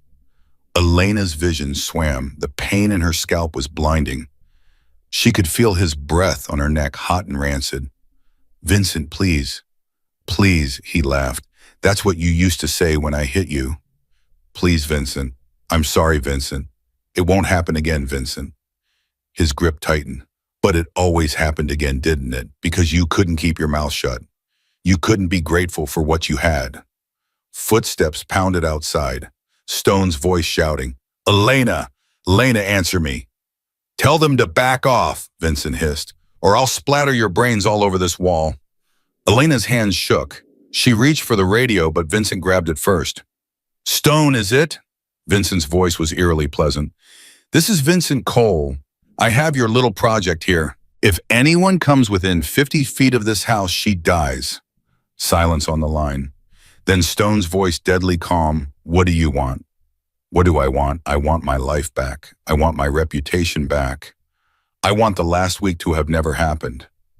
Vincent's grip tightened on Elena's hair. But since I can't have that, I'll settle for making sure she never hurts anyone else. She's not the one who hurts people, Vincent. You are. Is that what she told you? Is that the story she's been selling? Vincent laughed. She's a liar, a manipulator. She destroyed my entire life because I tried to discipline her. Discipline. Stone's voice dripped with contempt. Is that what you call breaking her ribs? She exaggerates. She always exaggerates. The hospital records don't lie. The hospital records were falsified. Vincent's calm cracked. She has everyone fooled. The media, the police, you. He pressed the gun harder against Elena's temple. But I know the truth. I'm the only one who knows the truth. Elena closed her eyes. This was it. This was how she died. In a storage room in Arizona, killed by the man who had promised to love her forever. Then she remembered Margaret's words. When it comes down to your life or his, you don't hesitate. Elena's eyes snapped open. She saw her gun lying 3 feet away, just out of reach. She saw Vincent's attention split between her and the radio. She saw her one chance. You're right, she said softly. Vincent paused. What? You're right, I lied, I exaggerated, I ruined your life. Elena let her body go limp, as if surrendering. I'm so sorry, Vincent. I never should have left. His grip loosened, just slightly. You should have thought of that before you went to the media. I know, I was scared and I made a mistake. Elena let her voice tremble. Please, Vincent, please forgive me, take me home. I'll tell everyone I lied. It's too late for that. It's not. I'll do whatever you want. Just please, please don't hurt me. Vincent hesitated. She could see the conflict in his eyes, the rage battling with the part of him that still wanted to believe she was his, that still wanted her submission. You'd really do that? His voice was suspicious but hopeful. You'd really tell everyone you lied? Yes, anything. I just want to go home. His grip loosened another inch. Elena moved. She dropped her weight, suddenly slipping from his grasp, and dove for the gun. Her fingers closed around the grip just as Vincent realized what was happening. He swung his weapon toward her, but Elena was already turning, already aiming, already squeezing the trigger. The gunshot was deafening in the small room. Vincent staggered backward, hand clutching his shoulder blades, seeping between his fingers. You shot me. His voice was disbelieving. You actually shot me. Elena kept the gun trained on him, hands shaking but steady enough. I told you. Her voice was stronger than she'd ever heard it. I'm done being your victim. The door burst open, stone nails. Margaret, all of them pouring in at once. Vincent tried to raise his weapon, but Decker was on him in a second, kicking the gun away, forcing him to the ground. Vincent Cole, you're under arrest. Deputy Rose's voice came from behind the others. She'd arrived just in time. For attempted murder, assault, and about a dozen other charges I'll add to the list later. Vincent screamed as they cuffed him, blood soaking his shirt. She shot me. She tried to kill me. Self-defense. Rose's voice was ice. We all saw it, including the security cameras. She looked at Elena. You did good. Elena stood frozen, gun still raised, unable to process what had just happened. Then Stone was there, gently taking the weapon from her hands. It's over, he said softly. It's really over. Elena's legs buckled. Stone caught her before she hit the floor. And for the first time in 3 years, Elena Marsh cried without fear of consequences. The ambulance took Vincent away. Elena watched from the porch, wrapped in a blanket, as they loaded him onto the stretcher. He was still screaming, still making threats, but his words had lost their power. He was just a wounded man in handcuffs now. Just a monster finally exposed. Rosa sat down beside her. You're going to have to give a statement. Multiple statements, probably. The DA is going to want to talk to you. The media is already gathered at the main road. I know. Are you okay? Elena considered the question. Was she okay? She'd just shot a man. She'd just ended 3 years of terror with a single pull of a trigger. I don't know, she said honestly. I don't know if I'll ever be okay again. But I'm alive, and he can't hurt me anymore. Rosa nodded slowly. That's enough for now. Stone appeared in the doorway. The news crews are asking for a statement. You don't have to. I'll do it. Elena stood, letting the blanket fall. I want to do it. She walked to the gate where the cameras waited. Flashes exploded. Reporters shouted questions. Elena raised her hand for silence. My name is Elena Marsh, she said, her voice carrying across the desert morning. 6 days ago, I was a broken woman hiding in a gas station at 2 a.m. Today I'm standing in the sunlight alive because people I barely knew decided I was worth protecting. Her voice cracked, but she pushed through. I spent 3 years being told I was crazy, being told I was ungrateful, being told that the bruises were my fault. She looked directly into the cameras. They weren't. They never were. And if there's one thing I want every woman watching this to know, it's that the abuse is never, ever your fault. Questions erupted, but Elena continued. I didn't escape alone. I had help from a shelter that believed me when no one else would. I had help from police officers who actually did their jobs. And I had help from a group of Hell's Angels who saw a stranger in pain and decided to become her family. She turned to look at Stone, at Nails, at Margaret and Decker, and all the others. They're not the monsters people say they are. They're the reason I'm alive. Her eyes glistened, and I'll spend the rest of my life being grateful. She walked away from the cameras then. Behind her, the questions continued. But Elena was done answering. She'd said what she needed to say. The rest was just noise. That night, Elena sat on Margaret's porch watching the stars. Stone joined her after a while, settling into the chair beside hers with a groan. Hell of a day. Hell of a week. They sat in comfortable silence. What happens now? Elena finally asked. Now he goes to trial. With your statement, Meredith's recordings, and about 50 witnesses to his assault today, he's looking at 20 years minimum. And if he gets out, he won't. Stone's voice was certain. But if he does, we'll be there. Elena looked at him. You can't protect me forever. Who said anything about forever? Stone almost smiled. Just until you don't need us anymore. What if I always need you? Then we'll always be there. He reached into his vest and pulled out something small. A patch, red and white, the Hell's Angels emblem, surrounded by a border of silver thread. This isn't a membership, it's a promise. You're family now, Elena. Officially. Elena took the patch with trembling hands. I don't know what to say. You don't have to say anything. Stone stood, stretching his back. To know that whatever comes next, you are not facing it alone. He walked inside, leaving Elena alone with the stars and the patch and the weight of everything that had changed. She pressed the fabric to her chest. Family. She'd lost so much. Her home, her job, her mother who still hadn't called.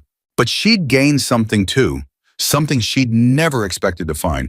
People who saw her, people who believed her, people who fought for her when she couldn't fight for herself. Elena looked up at the night sky. For the first time in 3 years, the future didn't feel like a threat. It felt like a promise. And Elena Marsh was finally ready to keep it. 6 months later, Elena Marsh stood in front of a mirror and didn't recognize herself. Not because she looked different, though she did, stronger, steadier, with eyes that no longer flinched at sudden movements, but because the woman staring back at her was someone she'd never met before. Someone who wasn't afraid. You ready? Dorothy's voice came from behind her. Elena turned. Dorothy stood in the doorway, dressed in a simple navy dress, eyes shining with pride. I don't know. And then Elena smoothed the front of her blazer. What if I forget what to say? What if I freeze? Then you breathe. And you remember why you're doing this. Elena nodded slowly. Today was the day. The grand opening of the new crisis center, the one she'd helped build, the one that bore her story in every brick. And she was the keynote speaker. The cars are waiting, Dorothy said gently. Whenever you're ready. Elena took one last look in the mirror. The woman who stared back didn't look away. Let's go. The drive from the shelter to the community center took 15 minutes. Elena spent every second of it with her heart in her throat. Nails drove steady and calm as always. Stone sat in the passenger seat, occasionally checking his phone. The venue's packed, he reported. Standing room only. Caroline West is there with a camera crew. Elena's stomach lurched. Maybe this was a mistake. Cold feet. Frozen solid. Stone turned to look at her. You know what I remember about the night we met? My broken nose. Your eyes. Stone's voice softened. You looked at me like you'd forgotten what hope felt like you'd given up on anyone ever seeing you. Elena's throat tightened. You don't look like that anymore, Stone continued. You look like someone who knows exactly who she is, and that's worth more than any speech. Elena wiped her eyes quickly. You're going to make me ruin my makeup. That's what waterproof mascara is for. Despite everything, Elena laughed. They pulled up to the community center and Elena's breath caught. The parking lot was overflowing. News vans lined the street. A crowd had gathered outside too large for the building to contain. "Oh my God," Elena whispered. "I told you." Stone opened his door. "Ready to meet your public?" Elena stepped out of the car. Cameras flashed. Reporters shouted questions. But she barely heard them. Her eyes were fixed on a banner stretching across the entrance. Valley Haven Crisis Center, because everyone deserves a safe place, and beneath it in smaller letters, founded by survivors for survivors. Dorothy appeared at her elbow. "Come on, there are some people who want to see you before the ceremony." Elena followed her inside, heart pounding. The lobby was packed with familiar faces. Ruth stood near the entrance, silver hair, perfectly styled eyes bright with tears. Carla was beside her holding a baby, a little girl born 3 months ago named Hope. Maya lounged against a wall, looking uncomfortable in a dress, but present nonetheless. And at the center of it all, surrounded by leather and chrome, the Hells Angels. Stone, Nails, Decker, Margaret, and at least a dozen others Elena had come to know over the past 6 months. "You came," Elena breathed. "Wouldn't miss it." Nails stepped forward and hugged her fiercely. "You've got this." Elena hugged her back, overwhelmed. Then she saw someone else, someone unexpected. Meredith Cole stood near the back of the room looking nervous and out of place. Elena froze. She hadn't seen Meredith since the arrest. The woman had testified at Vincent's trial, had provided the recordings that helped convict him, but had disappeared afterward. Too ashamed, Elena assumed. Too traumatized. But here she was. Elena walked toward her slowly. "Meredith, I hope it's okay that I came." Meredith's voice was barely a whisper. "I know I should have called first, but I needed to be here." "Of course it's okay." Elena reached for her hand. "You helped to make this possible." "I helped," Meredith laughed bitterly. "I spent years knowing what my brother was. I never said anything." "You said something when it mattered. That's what counts." Meredith's eyes filled with tears. "I'm so sorry. For everything he did. For everything I didn't do." "Stop." Elena squeezed her hand. "We're not carrying their guilt anymore. That's the whole point of today. We're putting it down." Meredith stared at her for a long moment. Then she nodded slowly. "You've changed," she said quietly. "I survived." Elena smiled. "That changes everyone." A staff member appeared at Elena's side. "Ms. Marsh, they're ready for you." Elena took a deep breath. This was it. She walked through the double doors into the main auditorium. The room erupted in applause. Elena stood at the podium looking out at a sea of faces.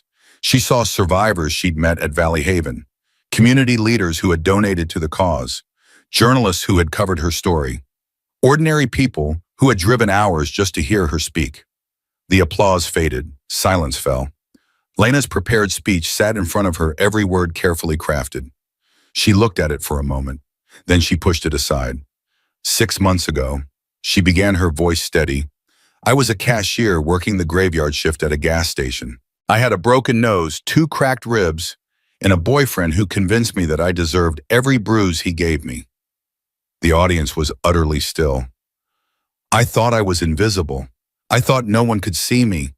I thought I was going to die in that relationship, and honestly," her voice cracked, "honestly, there were days when I thought dying would be easier than leaving." Murmurs rippled through the crowd. But then something happened. Someone saw me, actually saw me, not as a victim, not as a lost cause, just as a person who needed help. She looked at Stone standing near the back of the room. "His name is Stone. He's a Hells Angel. And before you make assumptions," Elena paused, "he lost his daughter to domestic violence 15 years ago. He couldn't save her, so he spent every day since trying to save people like me." Stone's jaw tightened. He looked away. "That night at the gas station, Stone and his crew didn't rescue me. They didn't sweep in on white horses and carry me to safety." Elena shook her head. "They just stood close. They just made sure I knew I had options. They believed me when everyone else called me crazy." She looked at Dorothy. "That's what we're building here. Not a place that rescues people, a place that helps them rescue themselves. A place that believes survivors. A place that says your life is worth fighting for, and we'll fight beside you until you're ready to fight alone." Elena's voice strengthened. "I shot my abuser 6 months ago. Self-defense. He's serving 25 years now, And I have a scar on my shoulder from where I dove for that gun. Every morning when I get dressed, I see it. And every morning it reminds me of something important. She leaned into the microphone. I survived, not because I was brave, not because I was special, but because when I was at my lowest, someone stood beside me. Someone believed me. Someone gave me the chance to believe in myself. Well, a tear streamed down faces in the audience. That's what this center is, a chance. For every woman who's been told she's crazy, for every woman who's been told that she's ungrateful, for every woman who's been convinced that the bruises are her fault. Elena's voice rose. They're not. They never were. And if you're watching this right now, if you're living what I lived, hear me clearly. She looked directly into Caroline's camera. You are not alone. You are not broken. And you deserve to be seen. The room erupted. Applause thundered through the auditorium. People rose to their feet. Elena stood at the podium, overwhelmed, tears streaming down her face. She looked at the sea of faces, survivors and supporters, bikers and businessmen, everyone united by a single truth. Nobody should have to suffer in silence. And nobody would. Not anymore. After the ceremony, the crowd dispersed slowly. Elena stood outside the center, greeting people who wanted to shake her hand, hug her, thank her. Some shared their own stories, whispered confessions of pain and survival that Elena received with the same grace she'd been given. Finally, the last visitor left. Elena stood alone, exhausted and exhilarated. Stone appeared beside her. Hell of a speech. I went off script. Noticed. He almost smiled. Better that way. They stood in comfortable silence for a moment. Thank you, Elena said quietly. For what? For that night at the gas station, for seeing me, for... Her voice broke. For giving me a reason to keep fighting. Stone was quiet for a long moment. Then he reached into his vest and pulled out the worn photograph of Sarah. She would have liked you, he said softly. She would have been proud. Elena looked at the smiling face in the photograph. A girl who never got the chance to stand at a podium. A girl who never got the chance to tell her story. I think about her a lot, Elena admitted. About what might have been different if someone had stood beside her the way you stood beside me. I think about that too. Stone's voice was rough. Every day. You can't save everyone, Stone. I know. He put the photograph away. But I can keep trying. That's all any of us can do. Elena reached out and hugged him. For a moment, she was just a daughter who'd found a father. And he was just a father who'd found a second chance. Then they pulled apart and the world rushed back in. So what's next? Stone asked. Elena looked at the crisis center bearing her name. I'm starting a hotline, she said. 24 hours, 7 days a week. Anyone in danger can call and someone will answer. That's a big undertaking. I've got help. Elena smiled slightly. Dorothy, Caroline, Deputy Rosa, even Meredith wants to be involved. And us. Stone gestured at the bikers loading their motorcycles nearby. Whatever you need. Elena's throat tightened. I can't ask you to. You didn't ask, we're offering. Stone's eyes met hers. That's what family does. Family. Elena had lost so much. Her mother still hadn't called.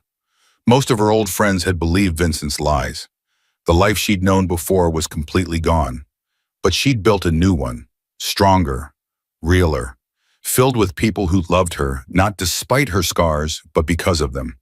Okay, she said, let's do this, all of us, together. Stone nodded once. Together. 3 weeks later, Elena received a phone call that changed everything. She was in her office at the crisis center, a small room filled with files and photos and the constant hum of the hotline when her personal phone buzzed. Unknown number. Nevada area code. Elena hesitated, then answered. Is this Elena Marsh? The voice was young, scared, barely above a whisper. Yes. Who is this? My name is Lily. I'm... A shaky breath. I saw you on TV. The speech you gave. About being invisible. Elena's heart clenched. Lily, are you safe right now? I don't know. He's at work, but he comes home in 2 hours and Lily's voice broke. I don't know what to do. I've tried leaving before. He always finds me. Elena closed her eyes. She knew this moment. She'd lived this moment. Lily, listen to me. Where are you right now? At home. His home. I'm not allowed to leave without permission. Can you get to a window without being seen? I think so. Okay, I want you to go to that window. Tell me what you see outside. Rustling sounds, then Lily's voice again trembling. There's a gas station across the street. It's called Quick Stop. Hola, Elena opened her laptop, already searching. I see it. Lila, I'm sending someone to that gas station right now. Someone who's going to help you get out. Can you get there in the next 15 minutes? I don't know. If he finds out, he won't find out. You're going to walk out that door, cross the street, and get in a car that's waiting for you. That's all you have to do. What if I can't? What if I'm too scared? Elena gripped the phone tighter. I was scared too. Every second of every day for 3 years, I was terrified. But I got out because someone stood beside me. Now I'm standing beside you. You don't have to be brave alone. Silence on the line. Then very quietly, okay, I'll try.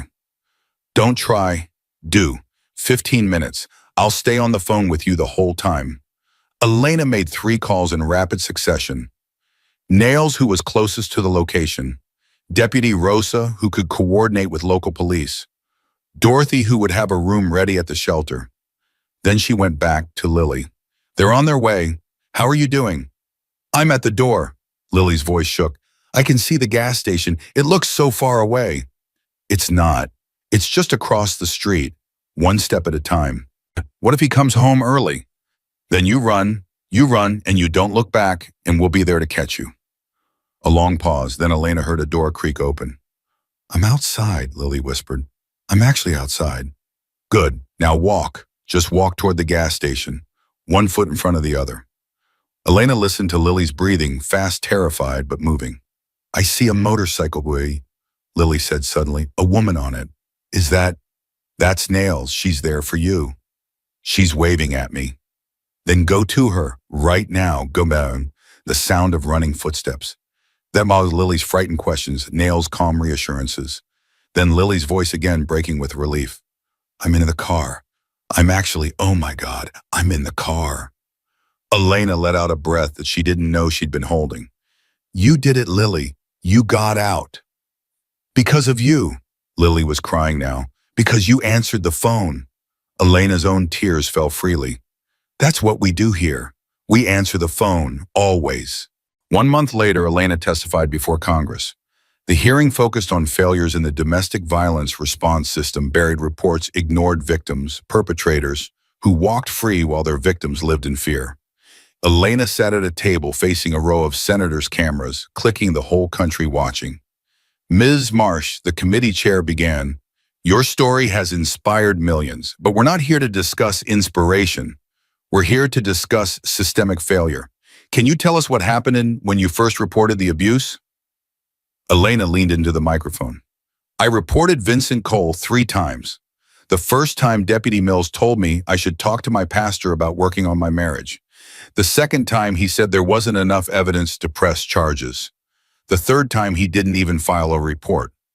Murmurs rippled through the room. And what happened to those reports? They were buried, marked unfounded within 24 hours. I only learned they existed after my escape when Deputy Rosa Delgado, who actually believed me, subpoenaed the records.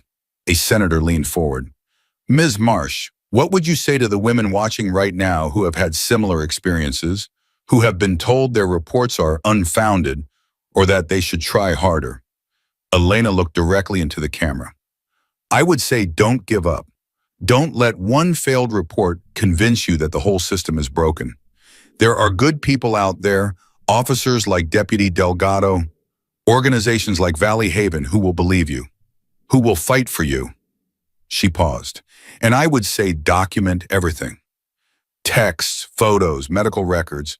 Build your own case because sometimes that's the only way justice happens. The hearing continued for 3 more hours. By the end, 2 senators had pledged to introduce legislation mandating better training for officers handling domestic violence cases. 3 others committed to increased funding for shelters and crisis centers. It wasn't everything, but it was a start. After the hearing, Elena stood in the hallway, overwhelmed by the chaos of reporters and officials. Someone touched her arm. She turned and froze. Her mother stood there looking older than Elena remembered, eyes red from crying. Mom, I watched the hearing. Her mother's voice was barely a whisper. I watched all of it, and she broke down. I'm so sorry. I'm so sorry I didn't believe you. Elena stood frozen, years of pain and longing crashing over her. You told me to try harder. You told me Vincent was a good man. I know, and I was wrong. Her mother reached for her hand. I was so wrong, and I've spent every day since hating myself for it. Why didn't you call 6 months? I've been out for 6 months, and you never... I was ashamed. Her mother's tears fell freely. I couldn't face you. Couldn't face what I'd done. Elena stared at her. Part of her wanted to scream, wanted to rage at the woman who should have protected her and instead pushed her deeper into the nightmare. But another part that had learned about forgiveness in the hardest possible way understood. Her mother had been wrong, terribly wrong, but she was here now. She was finally here. I'm not ready to forgive you, Elena said quietly. I don't know if I ever will be. Her mother nodded, fresh tears streaming. But, Elena took a shaky breath, but I'm willing to try one conversation at a time, one step at a time. Her mother's hand trembled in hers. That's all I'm asking. That's more than I deserve. Elena squeezed her hand. It wasn't forgiveness. Not yet. But it was a beginning. 1 year after the gas station. Elena stood at the front of a crowded auditorium, this time in Redstone Valley, the town that had called her crazy, the town that had believed Vincent's lies, the town that had turned its back on her when she needed them most. But Redstone Valley had changed. The church that once sheltered Vincent had issued a public apology. Deputy Mills had been fired and faced criminal charges for obstruction of justice. Caroline West's documentary about Elena's story had won a Peabody Award. And now the town had invited Elena back, not as a pariah, but as a hero. The mayor stood at the podium reading from a proclamation. Whereas Elena Marsh demonstrated extraordinary courage in the face of unimaginable adversity, and whereas her advocacy has transformed our community and our nation, be it resolved that January 15th shall hereafter be known as Elena Marsh Day in the town of Redstone Valley. Applause erupted. Elena accepted the proclamation with shaking hands. I never wanted a day named after me, she said into the microphone. I just wanted to survive. But if this day means anything, if my name means anything, let it mean this. Believe survivors. Believe them when it's hard. Believe them when it's inconvenient. Believe them when everyone else says they're lying. She looked at Stone standing in the back with his brothers, at Dorothy and the women from Valley Haven, at Deputy Rosa in full uniform beaming with pride, at her mother sitting in the front row, tears streaming. I'm alive because people believe me. And somewhere out there right now, a woman is wondering if anyone will ever believe her. Elena's voice strengthened. This day isn't for me. It's for her. It's a promise that we see her, that we believe her, that we'll stand beside her until she's ready to stand for herself. The applause was thunderous. Elena stepped back from the microphone, overwhelmed. Nails appeared beside her. Hell of a year. Hell of a life. Got plans for what's next? Elena smiled. Actually, I do. That night, Elena stood on the porch of Valley Haven's new Redstone Valley location. The second crisis center, the second safe place, built on the ashes of the town that had failed her. Stone joined her, coffee cup in hand. You know, when I first met you, I didn't think you'd make it. Elena raised an eyebrow. Thanks for the vote of confidence. I'm serious. Most people who've been through what you've been through, they don't come back. They survive, but they don't thrive. Stone looked at her with something like wonder. You didn't just survive. You built an empire of hope. Elena shook her head. I had help, so much help. Everyone needs help. The difference is what you did with it. Stone raised his coffee cup. To Elena Marsh, the strongest woman I've ever met. Elena clinked her cup against his. To second chances, she said, and the people who give them. They drank in comfortable silence. Then Stone's phone buzzed. He checked it and sighed. Another call. Woman in Phoenix. Her husband broke her arm yesterday. Elena set down her cup. I'll go. You don't have to. I want to. Elena pulled on her jacket. Someone stood beside me when I needed it. Now it's my turn. Stone watched her go, pride and something like love in his eyes. Elena climbed into her car, bought with money from her speaking fees, and headed toward Phoenix. The road stretched before her, dark but not frightening. She thought about everything she'd lost, her old life, her innocence. 3 years she'd never get back. But she also thought about everything she'd gained. Purpose, family, a voice that could reach millions.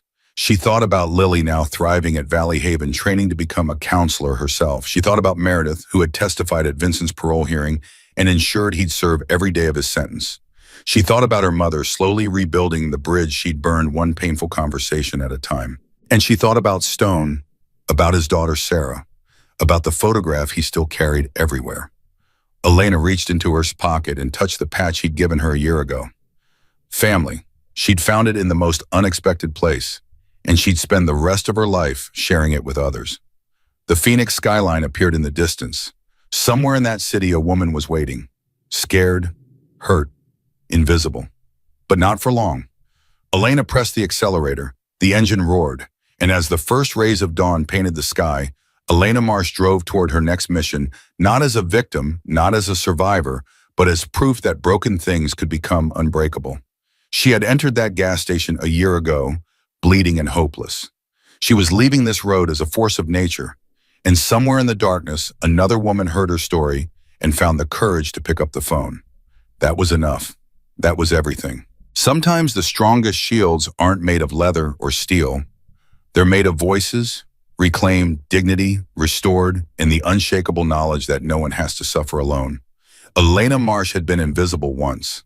Now the whole world could see her, and she would never look away again.